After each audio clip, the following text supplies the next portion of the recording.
The girl's mother passed away early, and her alcoholic father had long been hitting and kicking her. In such an environment, she gradually developed the idea of escaping. One evening, while her father was drunk, she packed a simple suitcase and left home without the slightest hesitation. The girl's name was Marguerite. After a long journey of 3 days and 3 nights, she finally arrived in the bustling metropolis of Paris. Penniless, she urgently needed to find a job to fill her stomach and have a place to shelter from the wind and rain. But without any skills, she encountered obstacles everywhere throughout the day. When she saw girls in bright and beautiful clothes sitting in luxurious carriages, happily chatting about men, she curiously asked a flower-selling woman nearby, "Are they young ladies from noble families?" The flower-selling woman replied that they were prostitutes. Seeing Marguerite's confused look, the flower-selling woman asked, "You don't know what a prostitute is? A prostitute is a woman who is kept, and I advise you not to imitate them and do wrong things." And because a pretty girl should always wear camelias. Thank you, madame. In the evening, starving, Marguerite stared longingly at the diners in the open-air restaurant who looked like they were enjoying their meals, and she felt even hungrier. Unexpectedly, her embarrassing/awkward appearance was all seen by a painter. Marguerite walked straight towards the painter, but she didn't pay attention to herself on the painting. Instead, her eyes were fixed on the food on the plate, so the painter generously invited Marguerite to dine with him. Marguerite, who had never seen the world, didn't know that there was no such thing as a free lunch. This was not an act of kindness from the painter. The painter, on the pretext of hiring her as a model, forcibly took possession of Marguerite. Thinking that she had nowhere else to go, Marguerite proposed to the painter that she could consider staying as long as he guaranteed her 3 meals a day and bought her new clothes. In the days that followed, they were inseparable, like a normal couple, barely getting by every day on the meager income from the painter's paintings. The impoverished painter kept instilling in Marguerite the importance of money,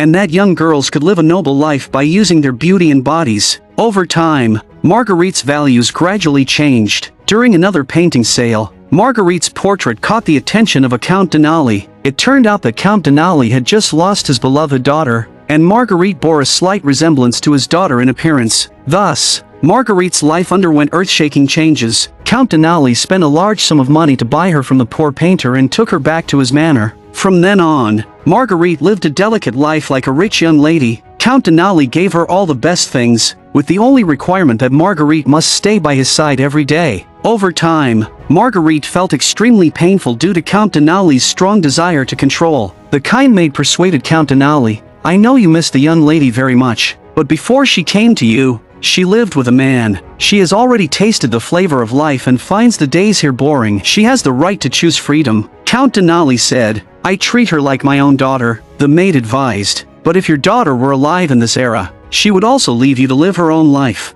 But if your daughter had lived in time, she too would have left you to live her own life. Perhaps. But not as a courtesan.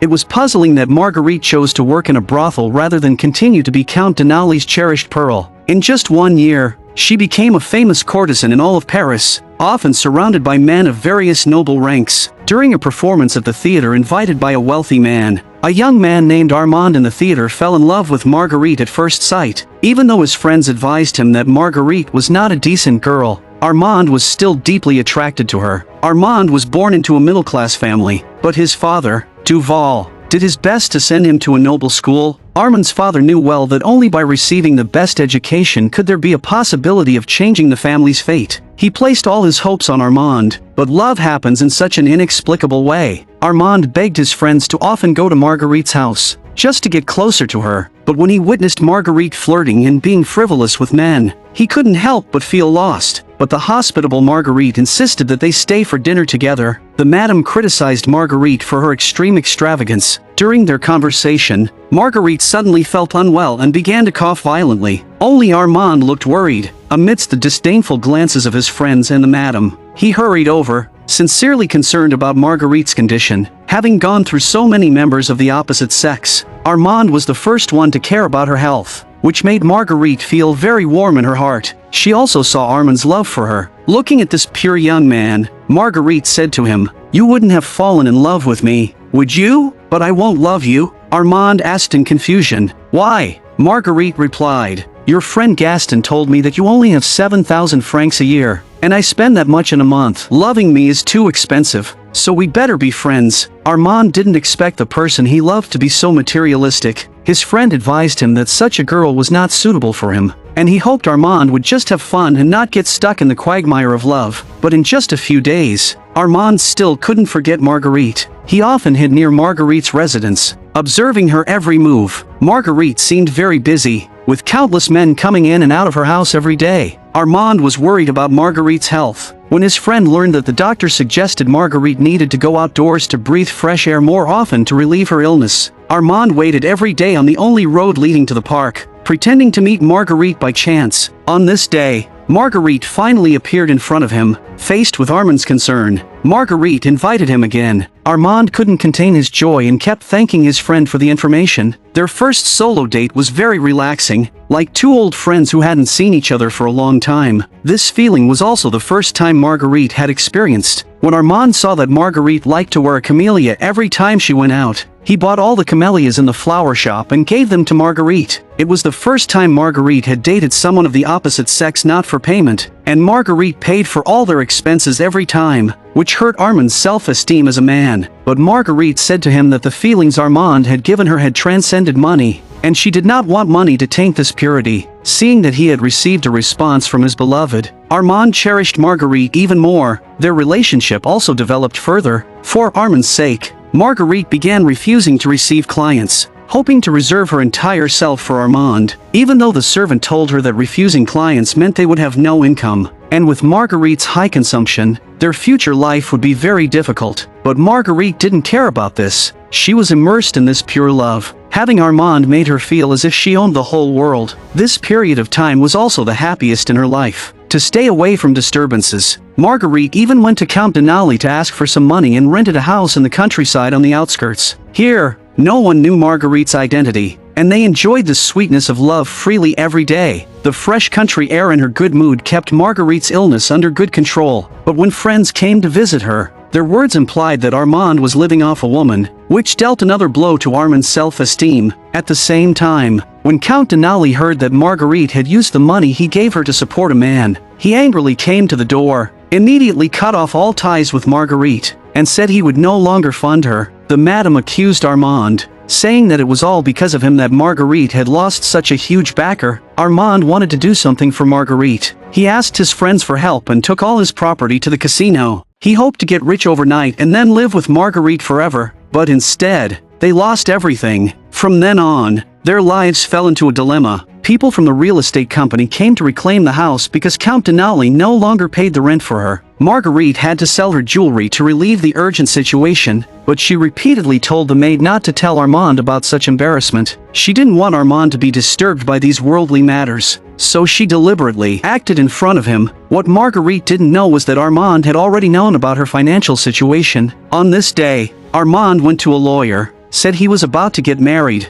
and proposed the idea of splitting the family property with his sister in advance. He thought this would help Marguerite. Just as he was full of confidence, imagining entering the marriage hall with Marguerite, Duval had sent a private detective to find out everything about his son in Paris. Later, he wrote a letter to Armand, telling him to come home as soon as possible. Duval, feeling bitterly disappointed, scolded him fiercely. "I don't understand what magic this woman has that makes you do things that bring shame to the family. All my friends know her. Anyone with money can have this woman. How can you give your late mother's inheritance to a prostitute?"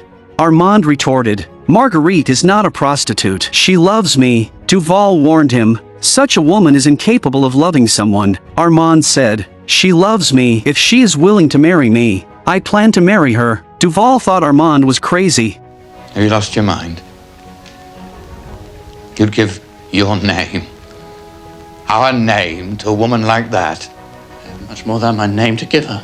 How can you judge her when you don't know her? Oh, Paris knows who and what she is. Not only Paris. News of your sordid affairs even reached Armand. It was Paul Moreau's father who informed me, and on the very day that a letter arrived from Monsieur Robert. A few days later, Armand's father came to the countryside alone. After waiting for Armand to go out, he found Marguerite alone and asked her to end her relationship with Armand on the grounds that Marguerite had ruined Armand's promising future. I will never allow my son to ruin himself for a prostitute. He has a bright future and should not waste his time on someone like you. Marguerite said, I will not affect his career. Duval said, you have already affected his reputation. And when Armand returns, I'll tell him to undo it. I don't want his money. I wouldn't take it. You chose the wrong profession, mademoiselle.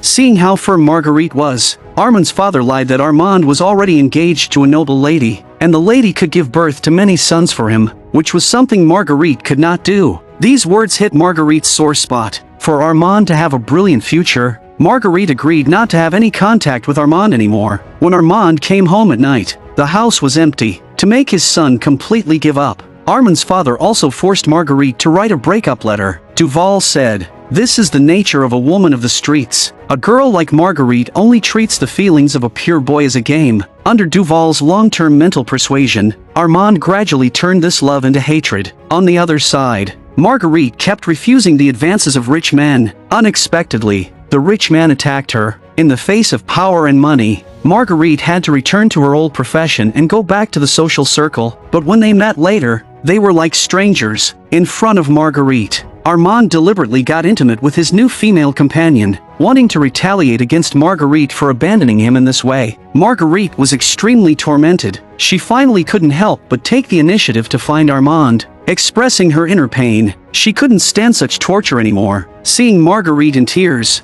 Armand held her tightly. Just as Marguerite excitedly told the maid the news that Armand had forgiven her, she received a letter from Armand. There was also 500 francs enclosed in the envelope. In the letter, Armand said that the 500 francs were his payment for breaking up with Marguerite, and from now on, they owed each other nothing and would never meet again. Under Duval's arrangement, Armand went to work in Egypt. 2 years later, a colleague told Armand a moral story. There was a famous courtesan in Paris. After being abandoned by her lover, creditors came to her door one after another, and her friends stayed away from her. She became depressed. Her illness worsened, and now she was on the verge of death. Even though the colleague didn't mention the name, Armand realized something. He suddenly changed his face and immediately bought a boat ticket back to Paris. When he appeared in front of Marguerite, she was blind and unconscious, but before her death, Marguerite kept murmuring Armand's name. In these 2 years, she had written all her thoughts about Armand in her diary. In Armand's arms, Marguerite left this world forever in pain.